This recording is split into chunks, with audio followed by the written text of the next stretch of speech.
everybody. Thank you for coming.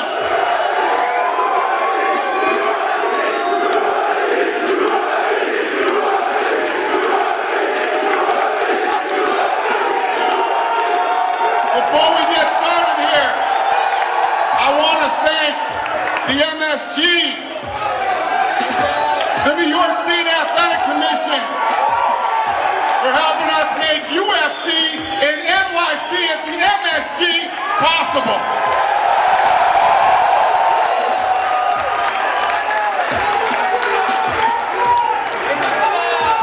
All right, I'm going to open it up to the first question here. When the $4 billion number came out, the man to the left of you said he was worth. So I guess the question is, how much is Conor worth to the UFC, and then Conor, how much are you worth? $4.2 billion. $4.2 billion. That's what I'm worth to this company.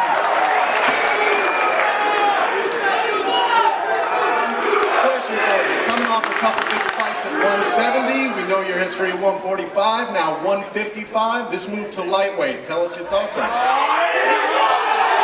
I'm very happy with the 155-pound weight limit. I feel, of all the divisions I've ran around and ran through, 155 I feel will be the one where I will take over the most. So, Conor, after your last few fights, I'm just wondering, is Mystic Mac back? And if so, what his prediction for the next fight is? You know, I feel, Eddie, I've nothing against. Be careful. I've nothing against Eddie. Oh what? Oh what? What you gonna do? Oh what? You gonna do something over there? Shoot you a fucking mouth. I run New York. I run this whole chosen one. Everybody from Michael Jackson to Muhammad Ali and everybody in between has had the chance to perform at Madison Square Garden. How much are you looking forward to that? Listen, the Irish, we built this damn town. We built this city. Now we're back. Now we're coming to claim what's ours, so it's an honor to be here. Coming in here listening to all these fans. It truly is a dream come true. I cannot wait to perform for you. I'm going to take out one of your own. I'm going to cash your own money. But make no mistake, it's all love. The Irish love New York, and I'm honored to be here. Can you give us an update on how serious was the injury, and is it possible that it was going to preclude you from fighting on this card? Listen, that fight was five weeks ago. I came out of that fight fresher than I went in. Look at Nate's face. Nate will never look the same. I came out brand new, at a bruised foot. I agreed to this fight. 10 days ago I agreed to all of this. And then, I don't know what was going on. Something went on with that other side. But I was chilling here waiting for the call, and then the call came last minute. I jumped on a plane, and here we are. So, I'm brand new. And at the end of the press conference at 2:02, the final thing that you said was you had a feeling that shit was going to hit the fan. Can you explain what you meant by that? And did it hit the fan, or did you weather that storm? I just said it out straight. Beg me, and they begged me. So that was all I wanted. That was all I wanted. A question for Eddie: how did you get this done? Because it seemed like just a few days ago they were targeting you, and he got it done by signing his last contract. He didn't even negotiate new money for himself. Imagine that. Look at everybody up here. They're all dressed like me. They're all trying to talk like me. They're all trying to be me. Everybody in the game wants this fight. This is the lottery fight. And this man took it on his last contract. Imagine that. Imagine getting the biggest fight in the history of the game and saying, shut your mouth, kid. You're getting paid what you got your last fight. And you're lucky you're even getting that. You'll see it and sign it. That's what happened. Done yet? You done yet? Hey, I was okay with the money. I was gonna negotiate the money. Because this guy's easy money. Easy money. Easy. If I could, just one more Conor, can you tell us what you're going to do with the titles? Dana said today that you will keep the featherweight belt up until this I'm fight. gonna wrap one on one shoulder, I'm gonna wrap the other on the other shoulder. I'm gonna a fucking army to come take them belts off me. My name's Josh Burnett from the Australian Broadcasting Corporation. Quick question. When you prepared for Nate Diaz, it was a very specific camp. When you prepare for Eddie, will you have such a specific camp, or will you go a bit more like you used to? I've been whooping his style, I've been whooping that style a long, long time. He's a stocky, stuffed wrestler with an overhand, that's it. So, I've been beating these guys up. Tell him the truth. You ain't got a fucking shot. Tell him the truth. You ain't got a shot. You ain't got a shot. Your coach knows you ain't got a shot. And anybody who knows anything about fighting knows you ain't got a fucking shot. You ain't got a shot. Conor, one more question. You're here because you're the easiest dude in this division. That's why you're here. Conor, one more question. What did you think Get about... them stupid ass glasses off. Yeah, make me. Make me. Make me. Make me. Thank you, you took them off. Conor, last question. What did you think about Eddie's fight against Dos Anjos? I thought it was very sloppy. The shot selection was very, very poor. He got blessed. He got blessed with a lucky shot. His UFC career has been horrendous. He's very, very lucky to be in the position he is in. He understands that. That's why he took this fight on the money he was on the last fight. I mean, that says it all. Sorry to hold the microphone. Last question to Eddie.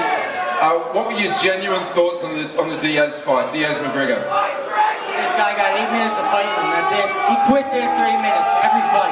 He's not a championship fighter, he's never been, and he's never, ever fought anyone in the UFC like me, ever.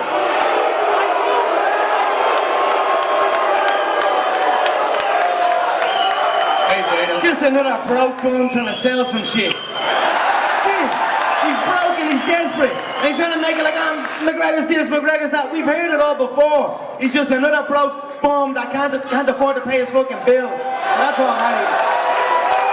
This question's for Conor, part of WFN CBS Sports Radio. Conor, you've been known to make predictions. You're known as Mystic Mac. What's your prediction for UFC 205? Like I said, he's chinny. He has a chin. He gets cracked, he gets dropped. It's happened throughout his career. He's a weathered fighter. He's on his way out. He's very, very lucky to be in the position he's in. One round it will take me to knock him out. And Conor, Ariel hinted at it about the foot. And Eddie's known as a cardio freak. Are you worried about the not being able to cycle? Yes, yes he is. Yeah, we'll see. Yes, he In is. 4 months I overcame a triathlete. I outlasted a triathlete with 30 pounds on me and whooped his ass. This guy's a balloon. He ain't no cardio machine. What are you talking about? He's blown up. One clinch and he's gassing for there as well. He spent $300,000 on that last camp and gassed out 8 And minutes made in. $25,000. $300,000. He gassed out 8 minutes in. Obviously, this is going to be a huge fight for you. However, is this the same strategy you're going to use that you used against Anthony Pettis? Grind it out, get him against the cage, take him down? No, definitely not. I'm with Mark Henry now, and since I've been with Mark, I've been growing a bunch. Look, John Kavanaugh. Look that pad man. Hey, you got 2 jiu-jitsu coaches. 2 jiu-jitsu coaches. Why you got 2 jiu-jitsu coaches? Anyway, come November 12th, you guys will see. There is no Santa Claus. He don't exist. Now, Conor, one question for you. The only weakness we've seen in your arsenal was your wrestling against Chad Mendes. Have you How did that one go? How did that fight go again? That's the only weakness we've seen. That's the only weakness we've seen in your career. Last time I checked, he was unconscious. What are you talking about? He's gonna be shooting for his life. But it's a long 25 minutes in there. I can hit you from anywhere. And that's what's gonna happen to him. He's gonna be shooting, panicking, I'm gonna be hitting him from everywhere. Sooner or later he's gonna fall. One of those elbows, one of those shots are gonna dig into that soft, sweet spot into the temple, and that's all she wrote. 2-weight world champion, UFC history, New York, the Irish are back. there. I'm going to be picking and choosing who I want to destroy next, and that's it. Would you fight Aldo again? Let's see what happens with Aldo.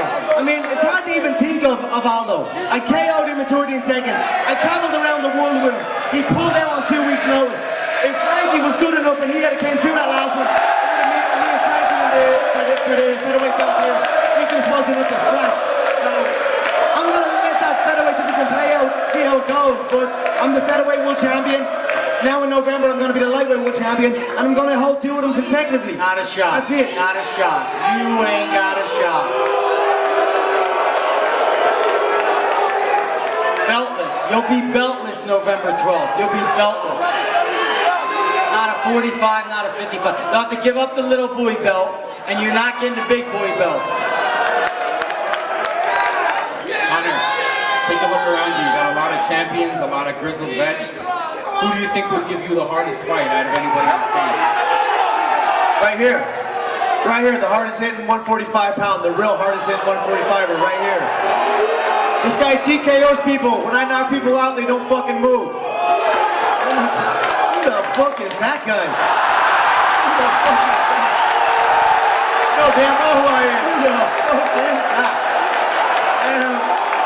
Oh my god. I don't know. When I take that guy's belt, Leprechaun. Oh, good one. When I take that guy's belt, I'm looking around, I don't know what anyone else has for me around here. I might have to jump up and fucking drag Floyd Mayweather out of bed and see what the fuck he's at. Eddie Alvarez, you've been mentioning that Conor McGregor is not a championship fighter. He only has 2 to 3 rounds. Yet in your professional career, you've only went to the 5th round twice and lost 1 of them. What the fuck are you talking about?